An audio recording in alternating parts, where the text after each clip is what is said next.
offering. Romans chapter 12 verse 1. Therefore I urge you, brothers and sisters, in view of God's mercy, to offer your bodies as a living sacrifice, holy and pleasing to God. This is your true and proper worship. Okay, the best worship offering is no other than our lives that is holy and acceptable to the Lord. A kind of worship that God wants us to offer.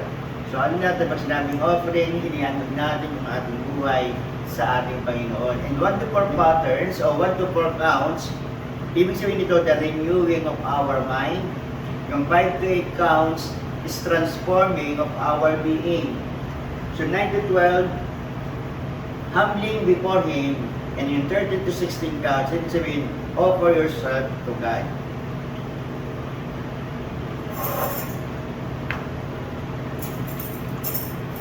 So, offering.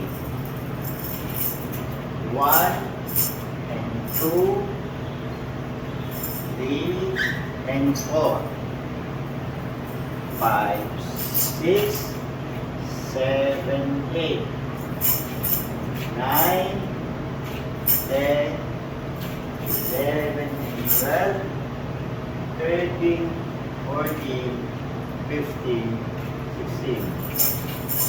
1, 2, 3, and 4, 5, 6, 7, 8, 9, 10, 11, 12, 13, 14, 15, 16.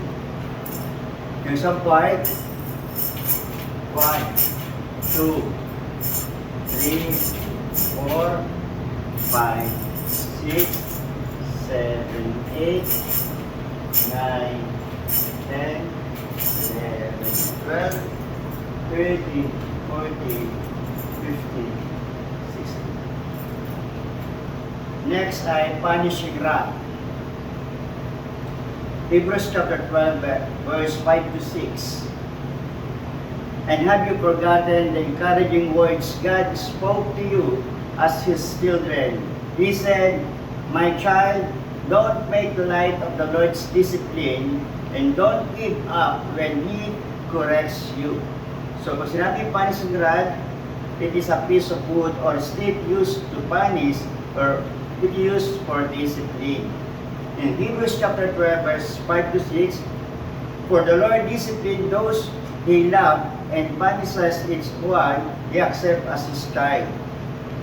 As we execute this pattern, He demonstrates His discipline as we whip our tambourine in the back of our bottom. He corrected us as we used check and comforted us, showing His love to be a better person. So, kumbaga, habang ina-execute natin ang patterns na to, yung pagdidisiplina pala ng Lord sa atin ay ginagawa Niya upang tayo ay maging maayos, maging maganda ang ating buhay.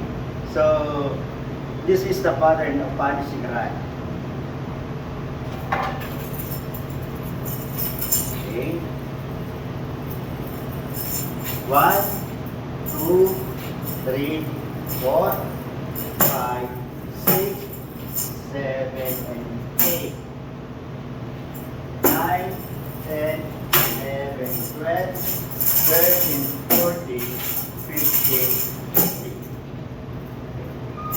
1, 2, 3, 4, 5, 6, 7, 8, 9, 10, 11, 12, 13, 14, 15, 1, 2, 3, 4, 5, 6, 7, 8, 9, 10, 11, 12, 13, 14, 15, 16.